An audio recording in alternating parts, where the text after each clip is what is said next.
Hey everyone, welcome back to episode 100 of the Guardian Project podcast. I'm your host, Andy, and today marks our 100th episode, which makes us Commander Legal. Oh my gosh, we are. We are. We are the partners at the top, and then there's some 98 going on. What's Ryan? Is he our companion? Yes. Luris? Is it Luris? Is that the best one? Oh, it's the best one. Legal with 3 commanders. Yorion is pretty good companion, though. Yeah. Not in Commander, I guess, necessarily, right. But because you can't use it as a companion. Because you can't. we should do custom cards for that. That's right. Yes. All right, we'll have a custom companion for Ryan. And I'm your other host, Mike Coyle. And Andy, I don't know if you heard, but there was a big flow of fake copies of Jessica's Will circulating a bunch of these Facebook buy-sell groups. But the only difference that you could do of a real copy versus a fake copy is it's like fractions of an ounce. But it's led hundreds of sellers to adopt a new motto: where there's a will, there's a way. There's will. Because they have to weigh the cards in order to know which ones they have. Yeah. Please listen carefully.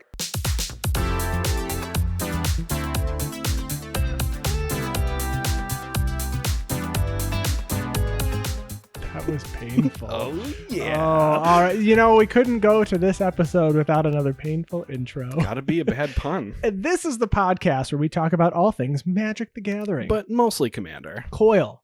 We made it to episode 100. Can you believe that? Okay, seriously though, when we started the show, did you think we were going to hit 100? I don't know if I thought that. I guess I didn't anticipate 100 weeks later. No, this was like the funnest like side hobby thing that we could do. The funnest, the most fun. It's the funnest thing we could do. So it's been like almost 2 years now. Yeah, actually, it has been because we now? have missed. We had to schedule a couple weeks in between a few of them, so it's definitely been 2 years since we started it. And does this mean we're about to enter our terrible twos? Our terrible. Well, no, we're not 2 yet. Not yet. You mean year 2? You mean, or okay? No, that's when you hit the 200s. Oh, perfect. Terrible right. twos. You'll have to deal with that until we get to the 3s, until we get to the 300s. So this week, right, we're talking all about our show. All about it. We're gonna look back at some of our favorite episodes and segments, some of our least favorite episodes and segments, yes. And we're gonna kind of reminisce and reflect as we move on to the next 100 episodes of the Guardian Project podcast. Yes. So recently we've been talking with a lot of people in our Discord, and we got some questions about how the show started, how Coyle and I met, how this all came to be. And for a lot of you started listening maybe within the last couple of months, and you didn't start in episode 1. But the whole show started, actually it started at a family barbecue. I was with my family, and producer Ryan is good friends with my brother. And so we're at this barbecue, and Ryan walks over and says, "Do you want a podcast?" I was like, "I'm sorry, what?" And he goes, "I'm looking at, building up my portfolio, and I want to start, producing podcasts. I have one show that started, and I'm looking for another." And I go, I don't know. Yeah, I do, but I don't know what I talk about, and I don't know if I have the expertise to do that, Mm-hmm. So I guess fast forward a couple of months, and I talked to Ryan and said, "Yeah, I do want to do this show, and I've got a co-host who I want to bring on." Mm-hmm. And so we didn't really know where to start, and we just put together an agenda and showed up, right? That's how the whole thing started. So my original co-host here was Brian. Some of you may know him. Mm-hmm. I do. I know him really well. You know him really well. Yeah, his name's Brian. Yeah. And he plays Modern, which I really liked. Yeah. And I got to play with him. So when Brian came on the show, wait, what is happening? Brian, what are you doing here? Where did Coyle go? I've been here the whole time. You just haven't noticed. Oh my gosh. It has been 81 episodes since I last saw you. What have you been up to? Well, yes, I'm back. My name's Brian, original co-host of the Guardian Project podcast, and I'm here, just like the Magic card, to return to the ranks. My X is unlimited. Please listen carefully. Oh, that was a good one. That was a really good one. So you were last on the episode, I believe episode 19. Tell everybody what you've been up to. we could all use an update. Thank you. Okay, well, last time I was on, I was just freshly married for a couple episodes. Not, like fake Housewives of Atlanta or whatever. Right. Real. But since then, I finished up school. Didn't really want to go into that career that I had a degree in, which was nursing. Thank God for all of our frontline workers, but I don't know if I could do it right now. Not to get it on a dark note, but I did get into a different industry that, with a Fortune 500 company, I have vesting options. Look that up. I didn't know what that meant. I still don't. But I have great benefits, great career, and I love it. I have a son. His name's Dominic. Congratulations. Thanks. I think. No, it's all good, and we're very excited to be able to see him now that we're fully vaccinated, and it has been wonderful. Exactly. He's a little precious. His name is Dominic. We call him Dom or Nico. Buddy. He's our little buddy the elf. So we love these updates, but I was mostly just looking for a Howie Mandel update, Brian. I appreciate your honesty. Yeah. I know it's been 81 episodes. So since we last spoke about the Mandel, he started a podcast called Howie Mandel Does Stuff. And he just does stuff. He does stuff. Maybe he could do magic. Is it as good as our show? No. Oh, that's a good answer. That's a really good answer. So Brian, if you had to pick something that we worked on, a segment from our first 19 episodes, what would you say was your favorite part of our show? When we did Unnecessary Flavor Ship, it took a lot of work to record, but in the end, I think that was my fondest memory of our early episodes. All right. Well, Brian, thank you so much for stopping by. And do you have any final words for all of our fans? Well, congratulations, guys, on your 100 episodes. I know it's a lot of work, and you guys have worked very hard. It's an amazing podcast. I wish you guys all the best in the future and whatever it holds for you. I love you guys, and for all my listeners, Cube Draft, I appreciate each and every one of you, and keep enjoying the show. Keep supporting it. All right, Brian, thanks for stopping by. I got to go find Coyle because I don't even know where we are. We're on a different plane. We plane walked. Bye. Bye. And I'm back. Hey, I'm over here. I have no idea where I went. But I'm really glad that I got to talk to Brian for a minute there. Yeah, so, I must have missed him. So Brian came on in the beginning of the show and was here until episode 19. Mm-hmm. And so, obviously, you all heard, Brian had some updates, and, congratulations on your baby. And we were here through your wedding. So we are still glad that you are part of the Guardian Project. If you're in our Discord, you've probably played with or already talked with Brian. Absolutely. So that's really how the show started. So then on episode 19 or 20, Brian was getting really busy, and so I called Coyle and said, "Hey, would you like to become another co-host of the show?" I hadn't been thinking about it for 19 episodes before that or anything, I swear. And you didn't fill in for me on, I think it was episode 19 when I had a work trip. So I have actually been on 99 of these episodes. I contributed to all 100, but I've only heard me on 99 of them. And this is only episode 80, 81 for me, something like that. It's got to be 81. Yeah. Because you've been on episode 20 through now, and you were on an episode ahead. Yep. And so that would make sense. Like 81 and a half, 80, maybe. 80, 81. I don't know. Yeah, I don't know. So that's way. So that's how that happened. And then Coyle and I met actually at a mutual friend's wedding. Yep. So we got sat together at the table at that dinner, the wedding reception, because quote, you both play D&D. Yeah. So you should have something in common. That's right. That's how it worked. that is. And so funny enough, Coyle and I, we've been friends since around Amonkhet's release. That's it. Because I did not talk to Coyle after that wedding. I'll be honest, when you ran into me at the game shop. I remembered your face, but I did not remember your name. And I don't think you only remember my name because our mutual friend you went to college with. Yeah, and he talked about you a lot. So Coyle knew all about me, and I knew nothing about him. That's not weird or anything. It's fine. It's fine. I tried to keep it in, but you know. So that's really how the show started. So family barbecues to episode 100. We're going to talk about all the in between today. Absolutely. So let's start with our favorite episodes or segments. Coyle, we're just going to talk about a few, and knowing us, we're going to talk a lot about these few. I mean, it doesn't even matter, right? We have to cut things from every agenda because Coyle's talking about it too much. Andy's talking about it too much. Right. So give us your first favorite episode or segment or topic we talked about. So something actually relatively new, and we're going to talk about it kind of at the end, but you know, we started a Patreon and we started doing patron deck techs.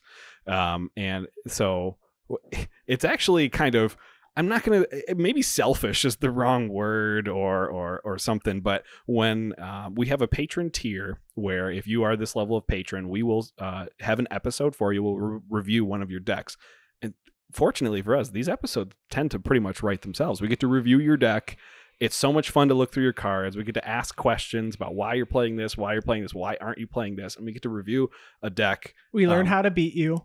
Well, we learn how to beat that strategy. No, I'm kidding. Oh, you only play 3 basics? I'm going to somehow Path to Exile you 4 times then.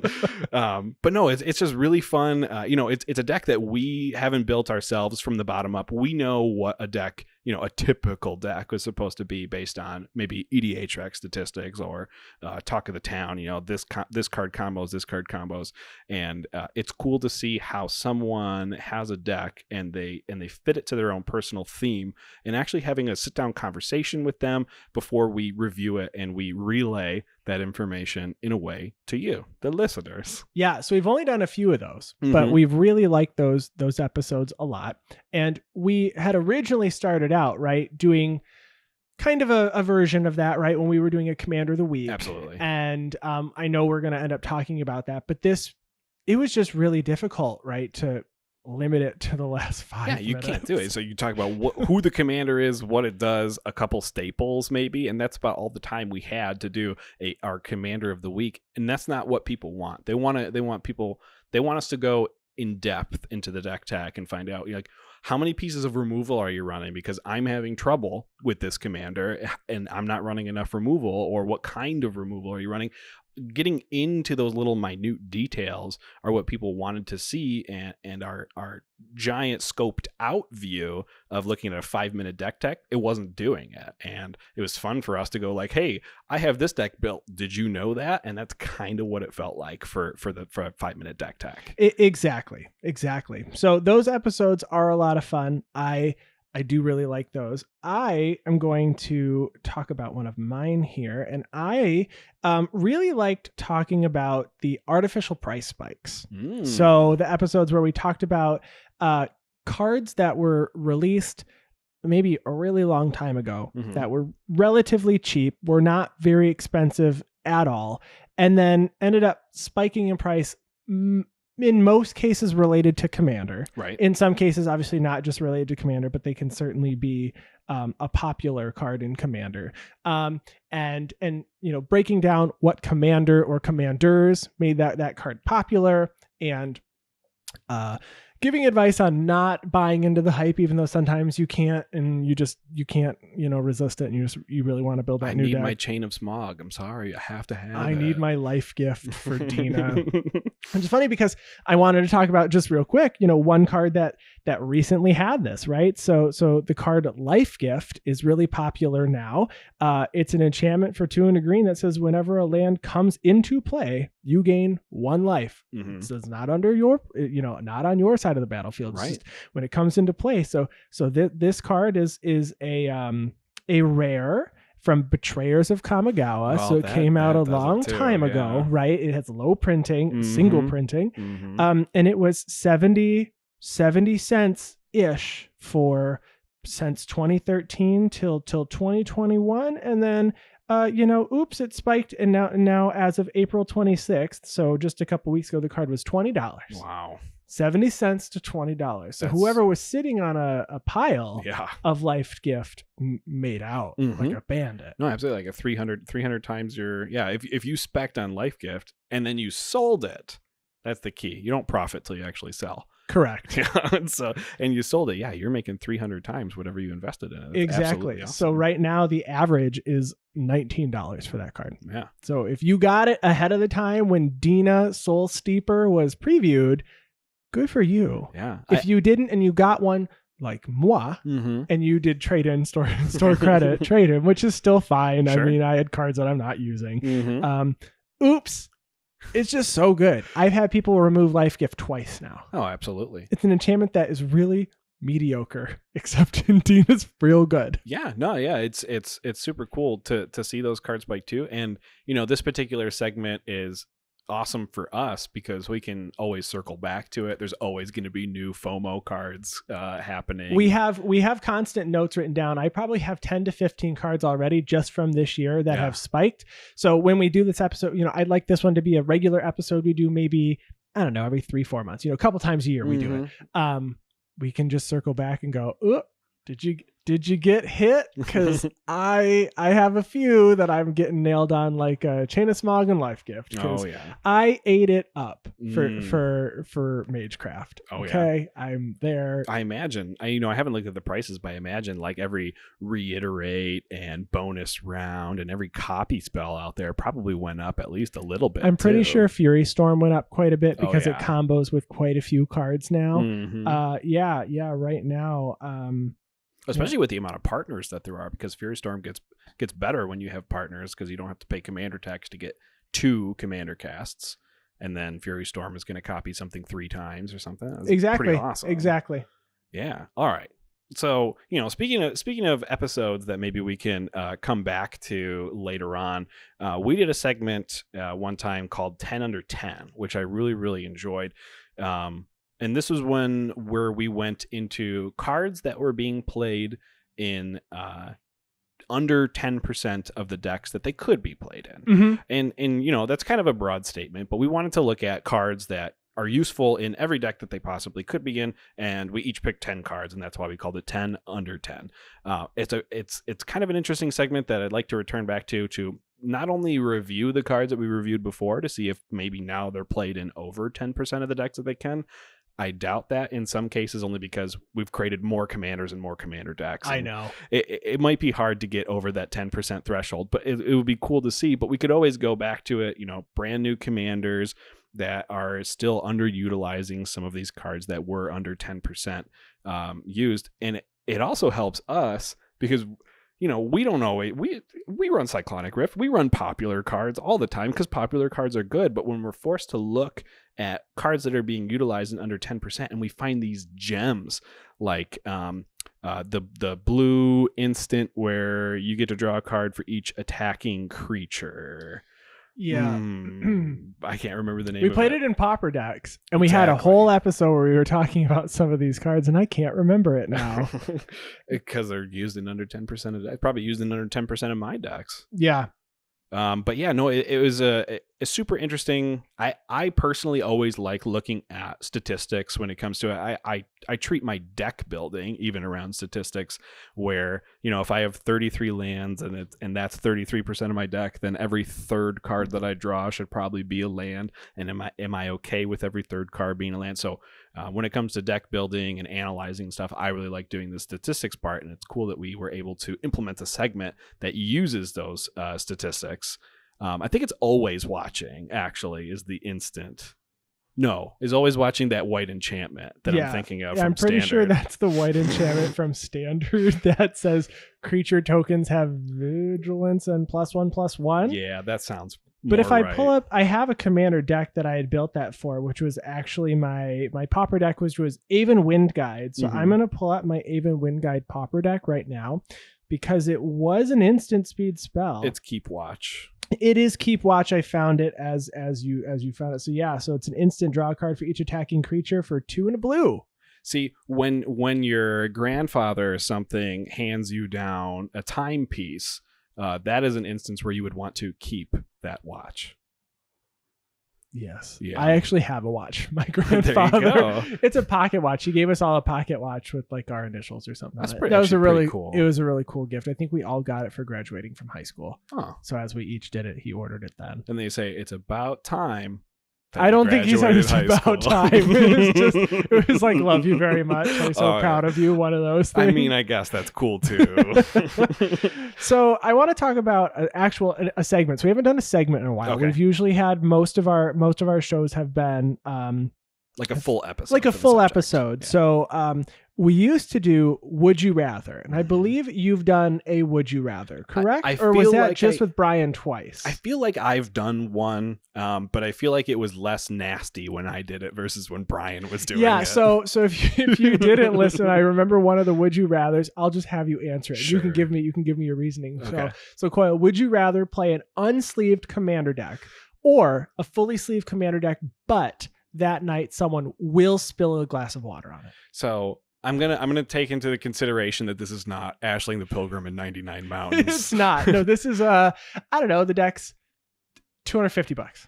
I mean, it was there was money in it. Oh yeah. Okay. I'm probably still gonna play it unsleeved, honestly, because Oh. I feel like I feel like a scratch on a card is probably a lot better than a water stain on a card, and They're double sleeved.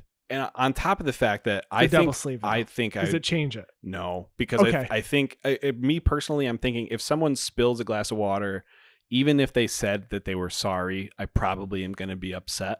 And if I'm knowingly playing with an unsleeved deck, I mean, maybe I'm not going to be upset. I know I'm going to do it. I'm like, I feel bad doing it, but if someone spills water on them, I don't want to have bad feelings towards Does- a person for an accident. Does the kind of beverage spilled on your cards matter? Yeah, no, yeah, definitely. Would it be matters. worse if it was Like Coke or something, like any soda that has sugar in it that's going to make everything sticky? now it's sticky too? It's not even just wet. Yeah, and it's a dark liquid, so just in case it's going to stain like my white borders or stuff on a Wrath of God or a Mana Vault or something like that. Mm-hmm. So yeah, so I probably would still rather play. I'd rather have a scratched Mana Vault than a water stained Mana Vault. Okay, I have one more. Would you rather play a game that takes 2.5 hours or a deck that doesn't allow you to play the commander from the command zone? I don't know. So I can't play my commander. So I'm playing like So you Phage, can't Phage play- the Untouchable without Torpor Orb or anything Yes. like that. Or a 2.5 hour game.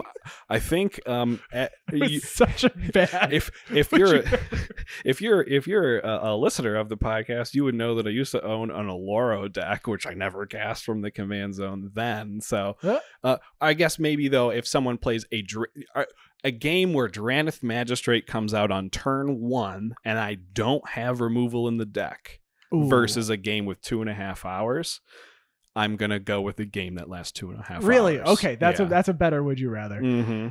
I feel like I would also want to play the 2.5 hour game because if I know there's absolutely no way that you can remove it, you can't. I mean, you have to Mhm. rely on your opponents too. Sure.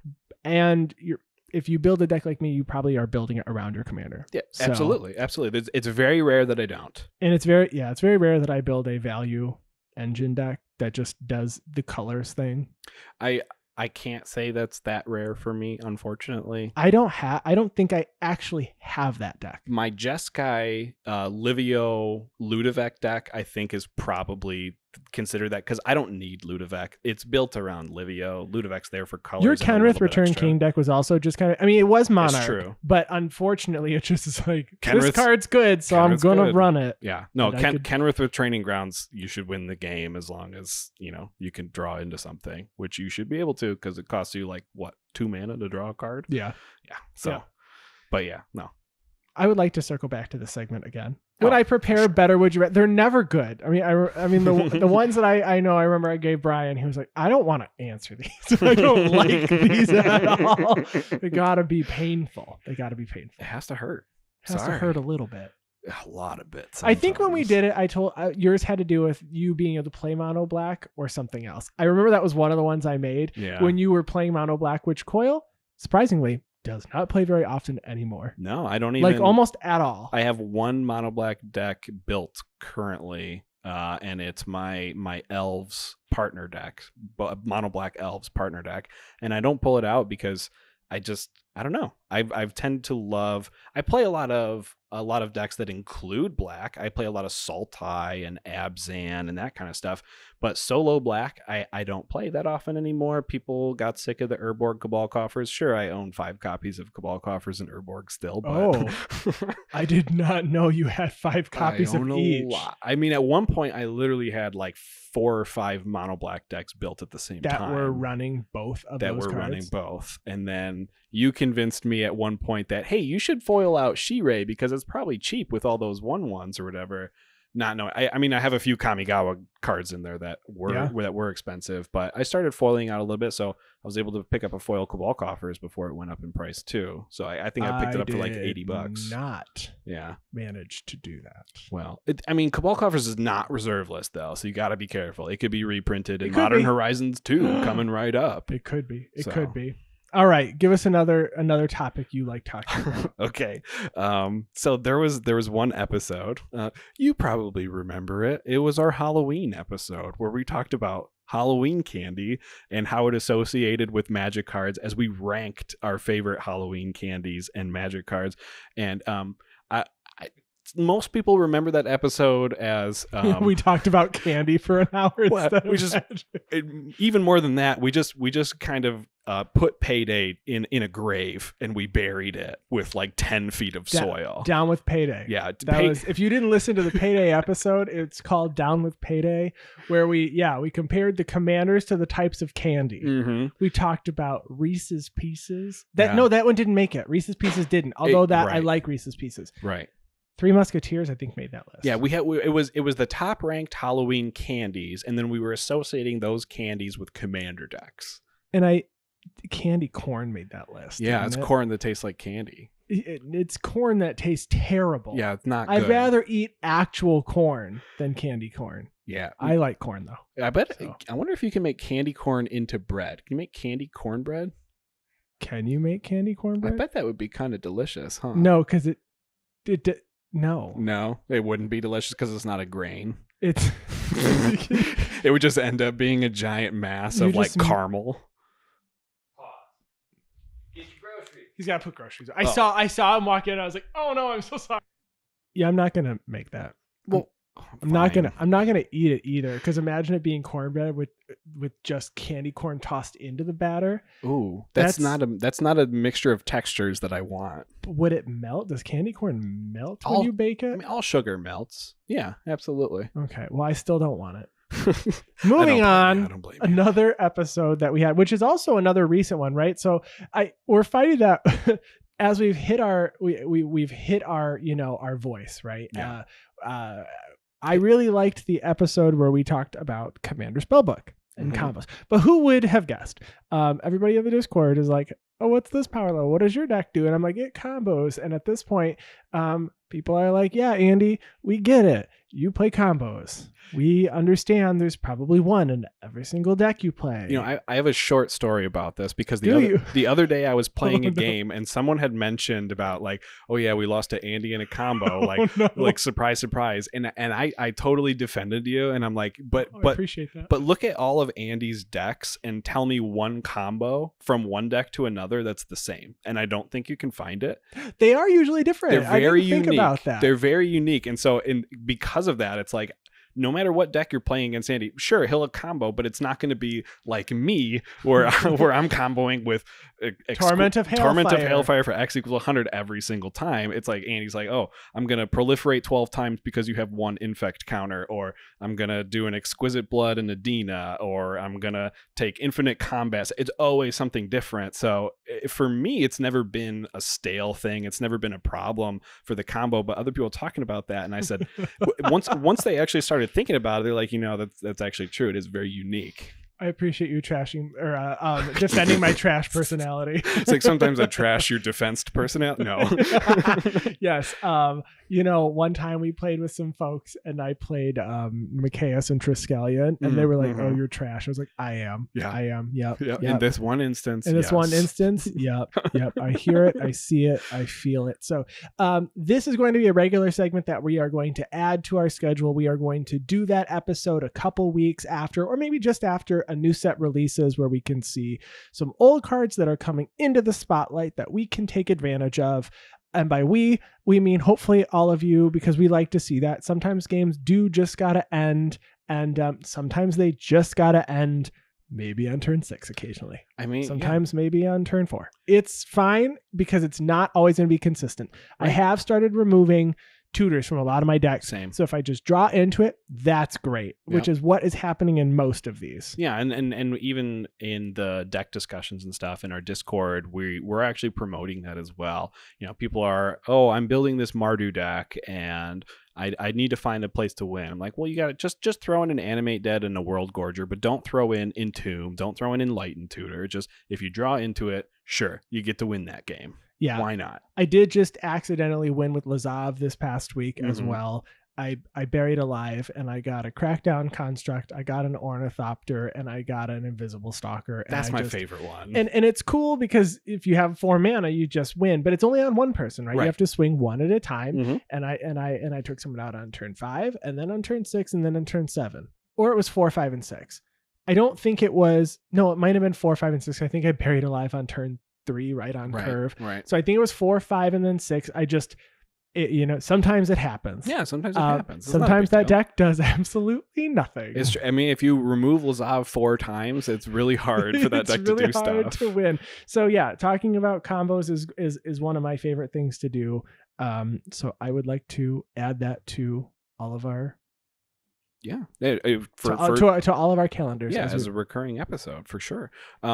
So I know I mentioned before that I like talking about statistics and stuff. So another one of it actually wasn't even, I just liked asking you questions about this. This is when we reviewed your Commander 366, not quite 360. Yes, my year of Commander for 2000 or for 2020. For 2020. Yeah, it was for 2020. So we reviewed it in January, and I really like looking at the statistics, and we got to do a deep dive, what your win percentages were for each commander, how the commanders won, how the commanders lost. And, it was I've seen probably like 10 other people now starting to record all of their games, how they win and stuff, because they found that that analysis was very useful in their deck building, or their how they play the game, even, or who they play and what decks they play against. And even myself, I think I'm at game 80 now for the year. So definitely not on track for 365. I think I'm at 112. I'm also not on track. It's just there was one night where I played CEDH twice on stream. Sure. Mental Misplay, Moderately Anonymous. I was on their streams. And in those nights, you can get 6 games. For sure. Right. And I think we got 5 in on both. So I got 10 games in like just 2 nights, I guess, when I had done that. But I'm glad I'm not doing it every day. For sure.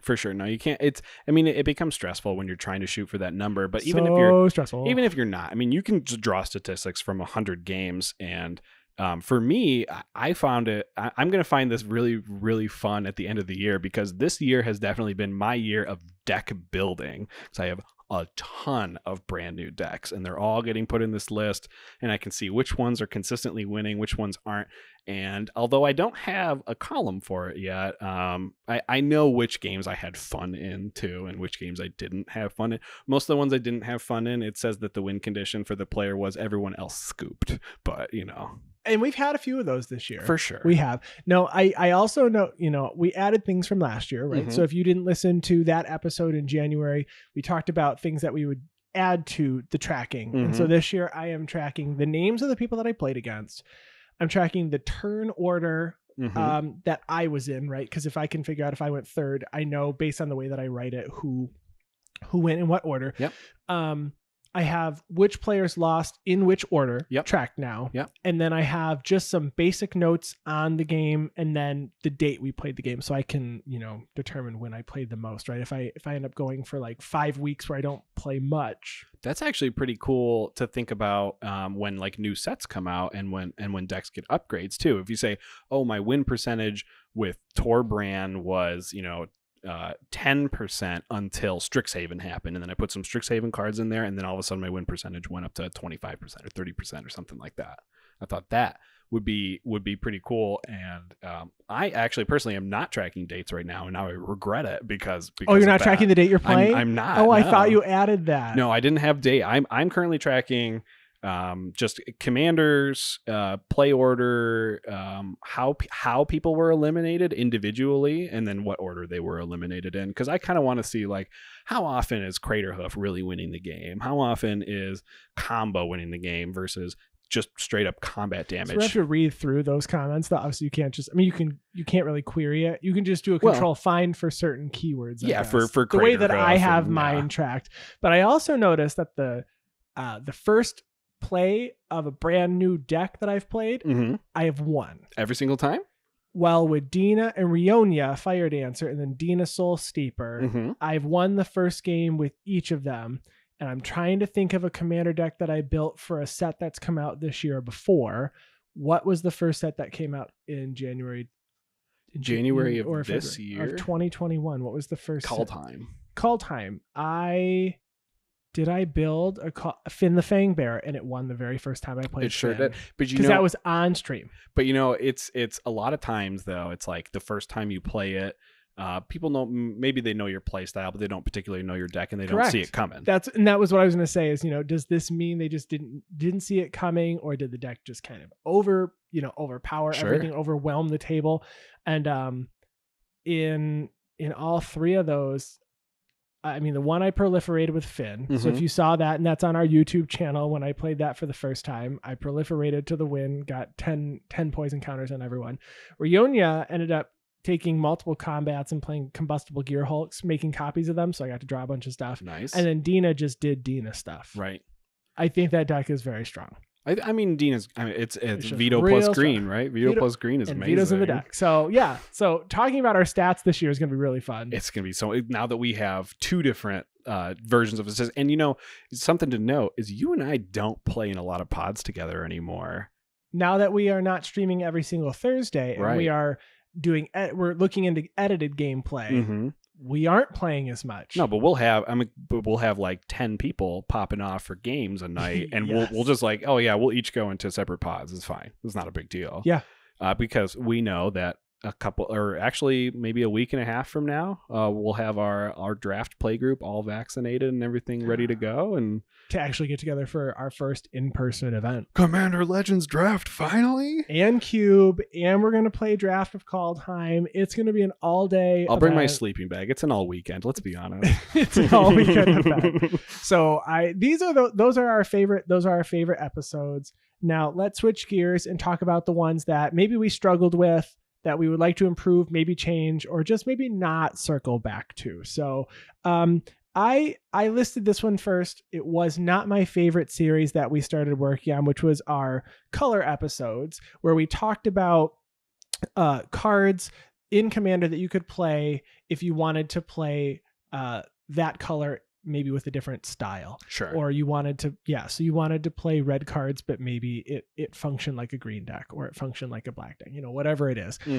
And we didn't specifically focus on color pie bends or breaks. It was just like, I don't know, maybe we could play it this way. And it was really difficult to plan for those episodes. It was. I struggled, and recording, you noticed, I think we only did 3. Yeah, we definitely didn't go through all the colors. That's for sure. We didn't even get through all 5, because when it would come up, right, we'd say, all right, what are we planning for 2 weeks from now? And so we'd look at all of our board and all of the items that we could talk about. And it was like, we could do the episode on, on green. Blue. Yeah, whatever it is. And it's always like, no. Yeah, it's kind of. I don't really want to. It wasn't that great. And they just printed like 3 more cards. We probably should have included in that first episode. And I don't know. It just doesn't. It didn't make sense. And as we go on, Wizards of the Coast has been kind of blurring the line between colors as it is. People have been complaining about green being able to do everything,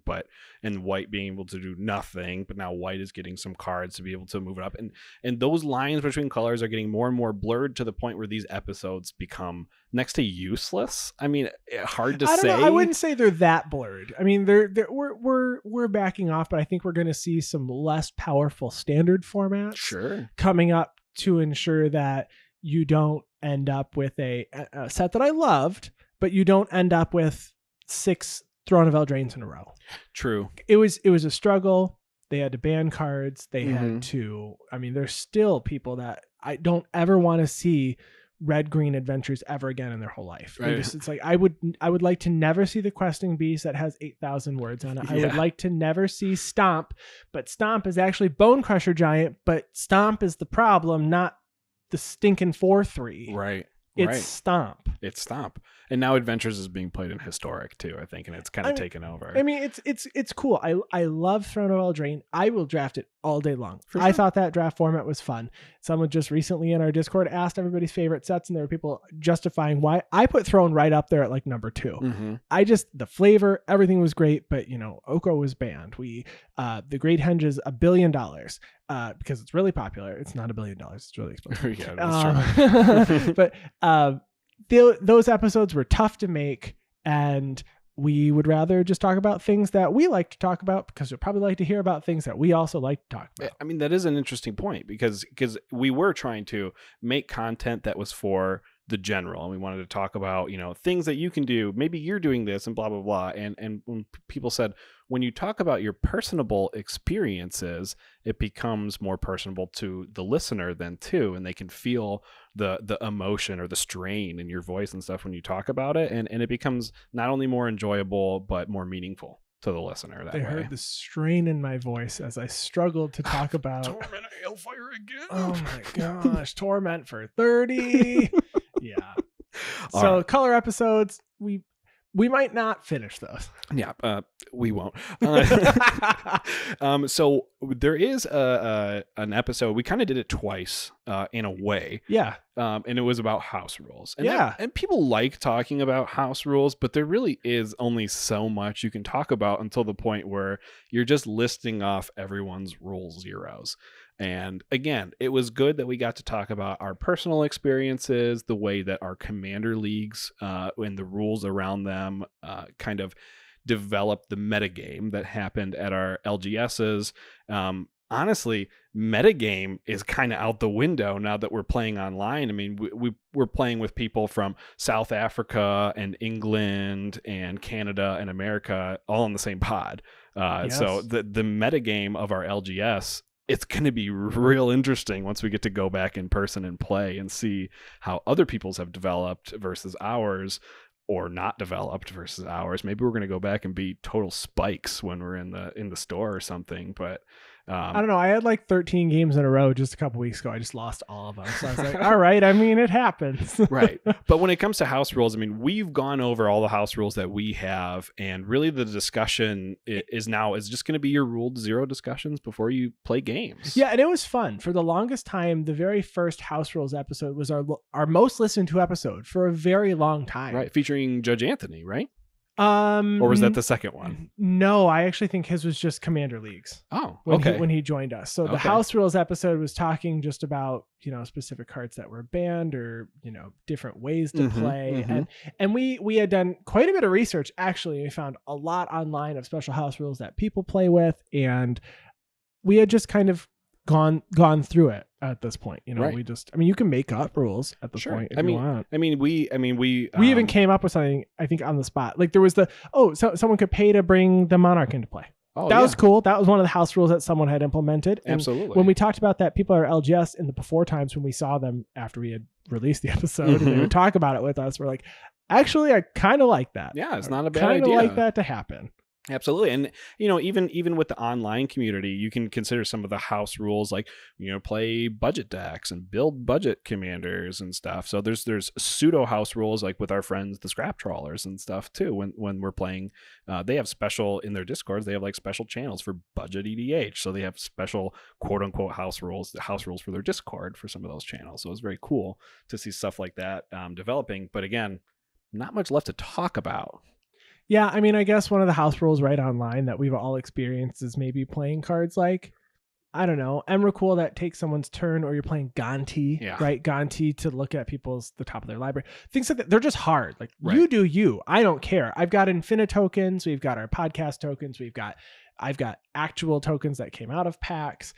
I can handle, whatever it is. And we can send someone a message in Discord. You can text them to tell them what it was that you revealed that. Or some people are playing, 7-Up, everybody puts their head down. But if you're doing it on stream, you show it to the streams that they can participate. Yeah, that was fun. Every time someone casts a G probe in a CEDH game, like a Taxium probe, to look at someone's hand, everyone's got to put their head down so that you can see the back of the head in everyone's webcams, just to prove that they're not looking at their screens. Yeah, no, that's fun. But no, otherwise, I haven't had anything else. So I don't think there's much more we could improve upon there. No. So.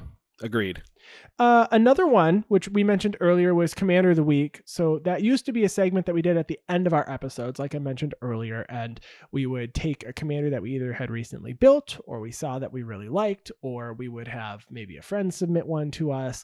And after we had created our Patreon, we said, you can have your deck featured as Commander of the Week. And then we realized, well, is that really a reward that someone wants the last 5 minutes of the episode to talk about them? No, we'd like to have it be the entire episode. Absolutely. We'd like to feature your deck and talk about it and what would we do differently, and maybe we'll ask you if you would like us to make some suggestions. And so that was something that we had wanted to improve, and I think we've done a really good job of improving, because we've done full episodes on ours and patrons at this point. Right. And our deck, and we even went to the next step to give our patrons, that Commander of the Week, but a full episode for our own decks as well, by including patron exclusive deck techs for our own personal decks with YouTube videos, which if you're not a patron, you probably haven't seen before.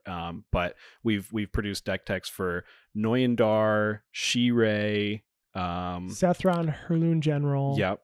Aluna, Apex of Wishes. And then you're doing this month? I'm doing Arden and Kaidel with Karuga. This is my Curses deck. Your Curses deck. Yeah, so that's going to be for the month of May.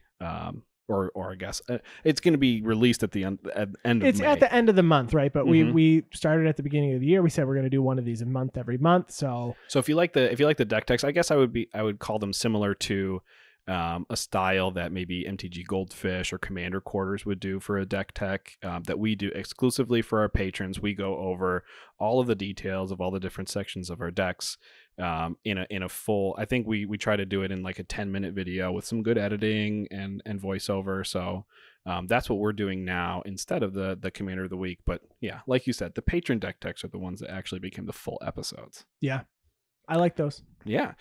So kind of the last one that we kind of struggled with.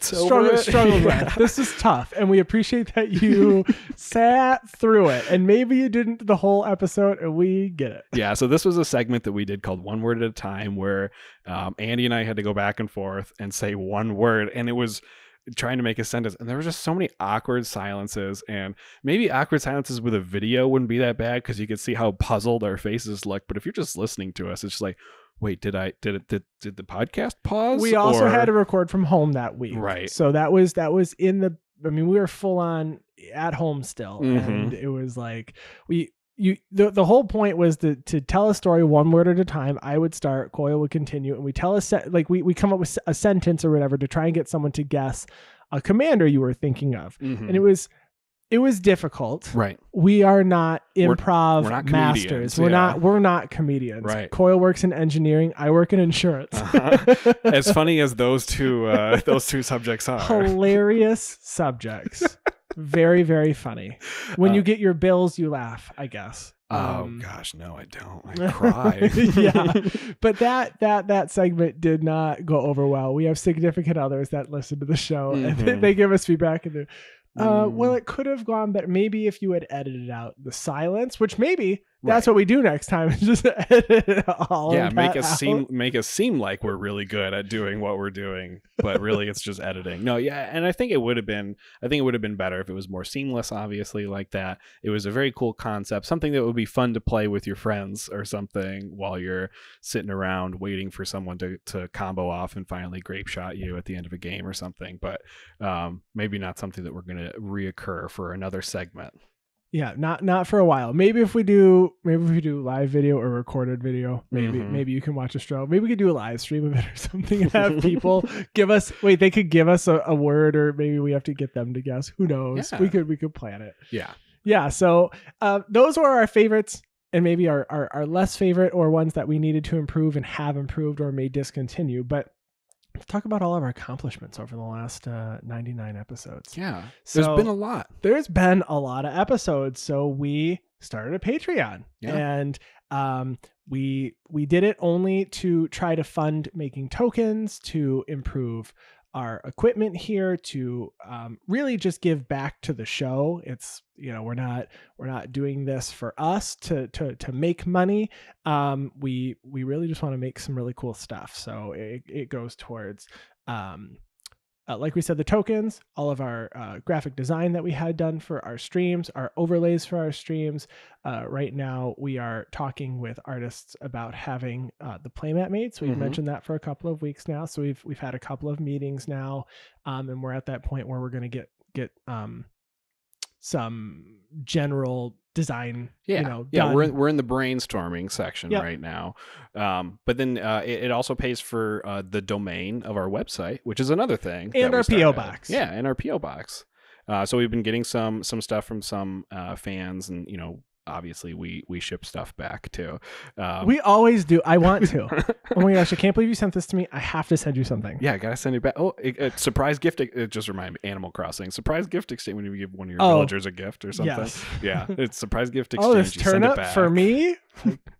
Yes. But yeah, no. So we also started the website, and the patron donations help to pay for our domain, so that we keep on there where you can find our stream and our pictures and our bios and stuff. And it's a professional looking website. Yeah. Obviously, people maybe are only looking at our stuff on Spotify and YouTube, but check out our website if you haven't already. Yeah. It's very cool. We started streaming during the pandemic. Yeah. We would not have started streaming. We survived like the show, not us. And we have good health, but the show made it through a global pandemic where we were all at home. Yeah. And we would record our audio. Fortunately, we had good audio equipment. Some weeks we didn't realize that our mic wasn't recording, and it was actually our webcam. Oh my gosh! So this was when was bad. that?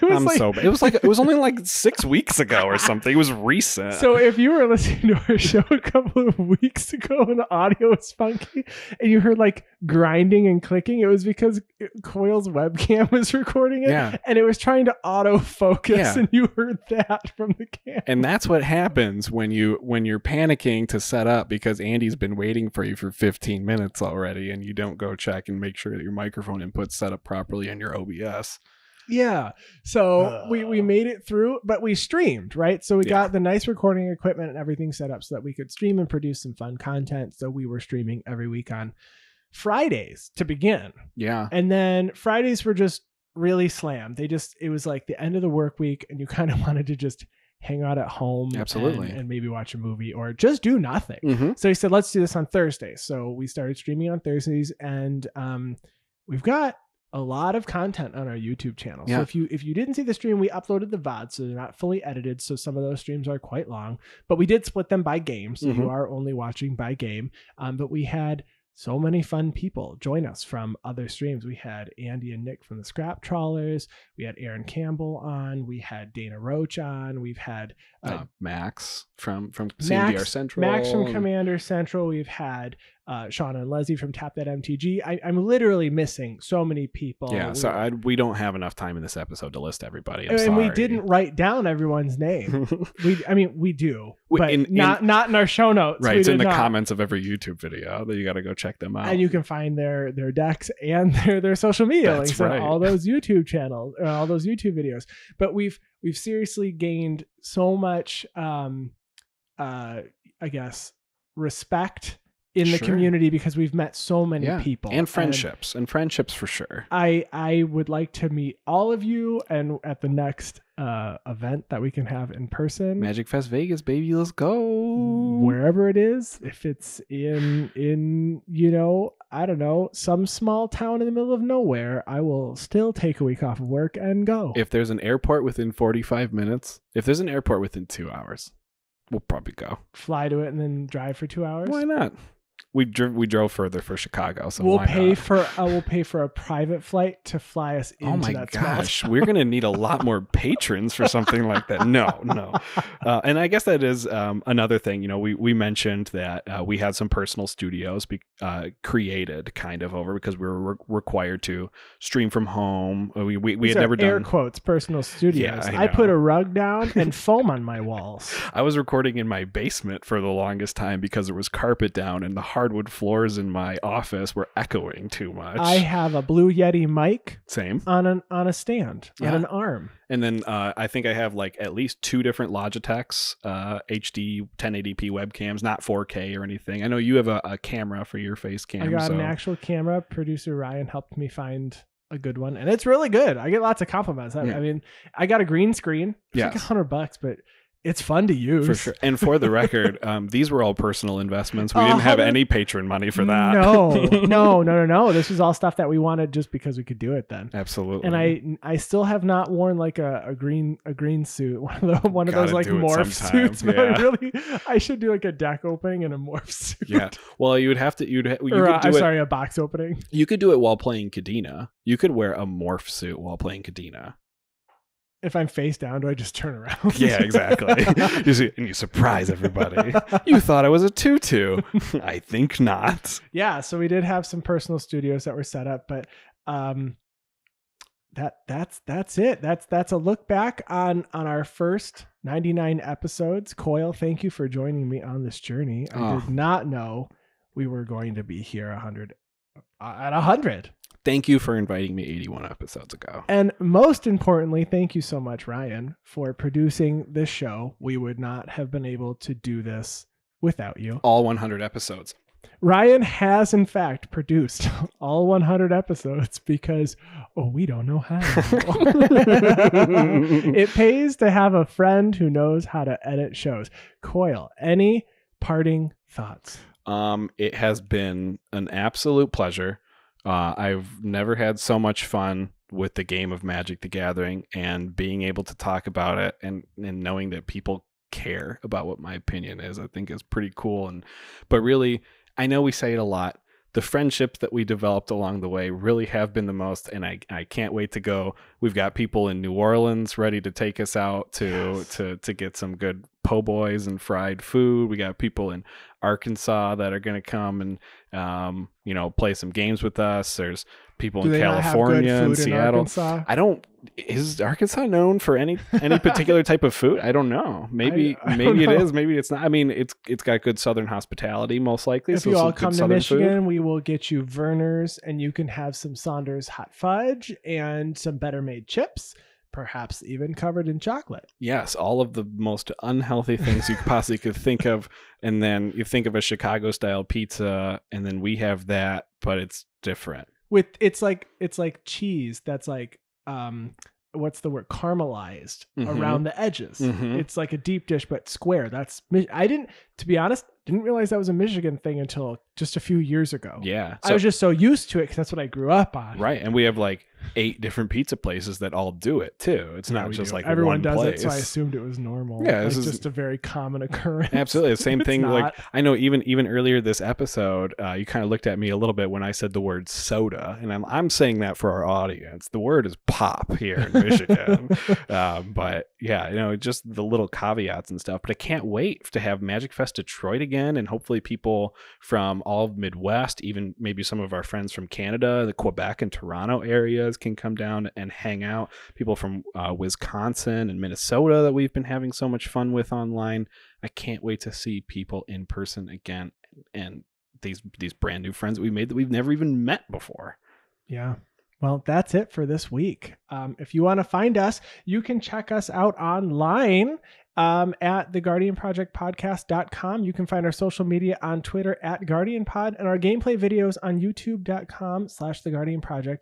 And you can email us at guardianprojectpod@gmail.com. I'm on Twitter at ATFlory. And I'm on Twitter at WormCoilEngine. And I know we already said special thanks to Ryan Nichols, but why not again? Special thanks to Ryan Nichols, our producer and director. He's the man. And we also want to give a special thanks to Chris Kelsom Gaming out there, who's doing all of our graphic design and everything. Absolutely, we need to extend a thank you out to you. You helped us get started. You helped us get found on YouTube with your amazing graphic design. I remember the professor commenting on it. The Tolarian Academy that happened. Just loved that thumbnail, and that really helped us kind of take off and get to our subscriber count on YouTube to get us our URL and everything. Because before that, it was like youtube.com/AGH00164283BA something. Exactly. And now it's the Guardian Project. Yeah. So we couldn't do this without all of the help and support that all of you give us. And I'm going to say it. I said it once before. You thought it was weird. I'm going to say it again. We love you. We love you. And I think that's it. Cheers to 100. Cheers. Bye, everyone.